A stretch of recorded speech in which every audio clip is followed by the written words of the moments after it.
Exodus 17. The whole Israelite community set out from the desert of Sin, traveling from place to place as the Lord commanded. They camped at Rephidim, but there was no water for the people to drink, so they quarreled with Moses and said, "Give us water to drink." Moses replied, "Why do you quarrel with me? Why do you put the Lord to the test?"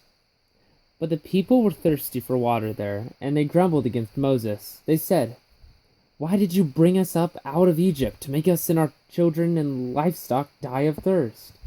Then Moses cried out to the Lord, "What am I to do with these people? They are almost ready to stone me." The Lord answered, "Walk on ahead of the people. Take with you some of the elders of Israel, and take in your hand the staff with which you struck the Nile, and go. I will stand there before you by the rock at Horeb. Strike the rock, and the water will come out of it for the people to drink."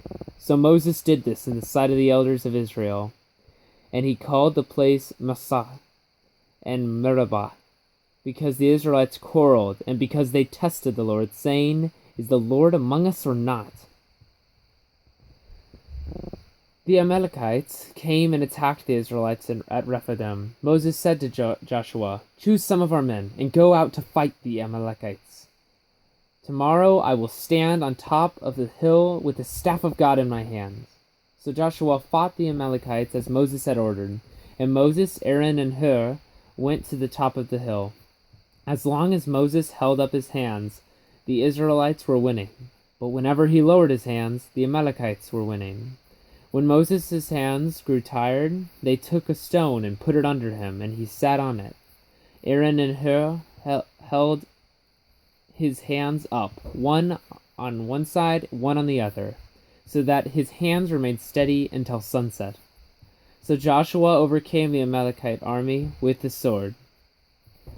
Then the Lord said to Moses, "Write this on a scroll as something to be remembered, and make sure that Joshua hears it, because I will completely blot out the memory of Amalek from under heaven."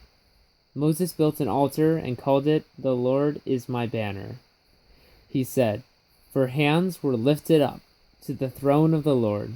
The Lord will be at war against the Amalekites from generation to generation." End of Exodus chapter 17.